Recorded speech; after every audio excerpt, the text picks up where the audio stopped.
Hooray for Hollywood! You ever know someone who does stupid shit and then expects you to feel sorry for them? No? Well, let me introduce you to Hollywood, where doing stupid shit is standard operating procedure.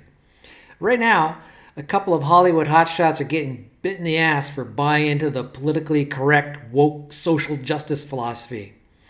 Personally, I don't give a damn, but I do get a few laughs out of it. Case 1. Jennifer Lopez, J-Lo. She's getting sued for $40 million by an ex-stripper for how she was portrayed in Lopez's movie Hustlers. For those of you lucky enough to have never seen this piece of crap, it was the supposed true story of 4 pole dancers who got rich by drugging men and then maxing out their credit cards. In other words, they date raped them and then robbed them. In other words, they were common criminals, lowlifes, scum.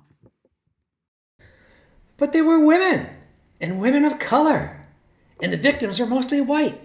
So Hollywood was like, well, let's glorify these courageous role models. Lopez and her company made a movie of it, and the woke crowd loved it.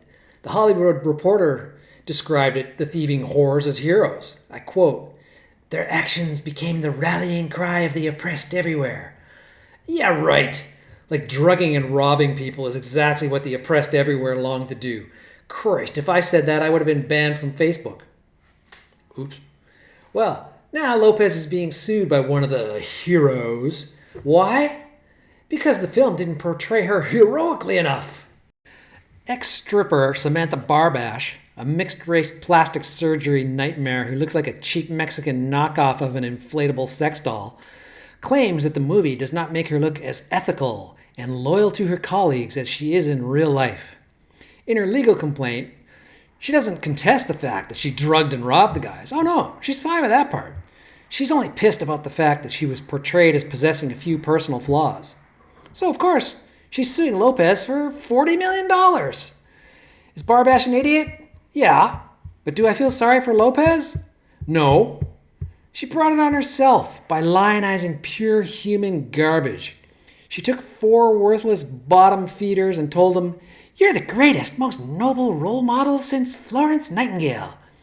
This is typical woke behavior, patronizingly telling the lowest among us that they're the greatest. And now Lopez is paying the price. A deluded moron is suing the Dr. Frankenstein who brought her to celluloid life. And I hope she bankrupts every damn one of them. Which brings us to lawsuit number 2.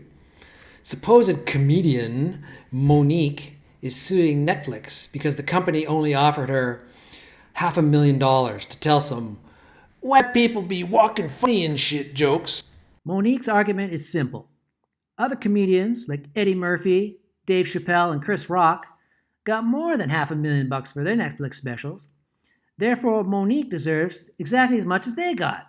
Because whenever a black female gets less money than someone else, it's because of racism and sexism. Or as I like to say, raxism. You're all racist. Well, Netflix is fighting the suit. But why? Netflix routinely does everything it can to trumpet how woke it is. Netflix is a veritable sewer pipe of gender and racial justice. So if Netflix tries to argue that Monique is worth less as a comic than, say, Dave Chappelle or Sarah Silverman, such a defense would mean that a black woman can be in the same line of work as a black man or a white woman, and yet deserve less pay for reasons other than racism. Netflix is simply being held to what it preaches, which is that if there isn't exact to the penny pay equity between whites and non-whites, men and women, then raxism is to blame. That's Netflix's Bible. So why doesn't the company just apologize for their discriminating ways and give Monique $100 million? Netflix should have known what they were getting into way before they approached Monique. She has a well-deserved reputation as a prima donna and troublemaker. And so after Monique was offered the $500,000, she publicly called for a boycott of Netflix. And then she's suing Netflix for retaliation because the streaming service didn't up its offer. Now, pretend you're retarded for a minute, and that argument might actually make sense. It goes like this. Hi, we're Netflix, Monique. We'll give you $500,000 to come and talk for an hour. Bitch, please. I'm Monique. I'm worth more than that. I'm gonna boycott Netflix.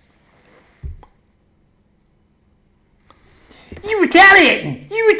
I'm gonna sue your asses. Yeah, that's pretty much how it goes. That's what she's arguing. That's the woke logic that Netflix philosophy engenders. A black woman was unhappy, so therefore, the very act of not giving in to her demands constitutes retaliation. Monique didn't even make a counterproposal. She was offered $500,000, and her response was to call for a boycott. And when Netflix didn't come running with reparations, she labeled their action retaliatory. Because how dare anyone not capitulate when a black woman is angry? Not everyone's buying it. One black Twitterer responded, "Bitch, you're not even funny."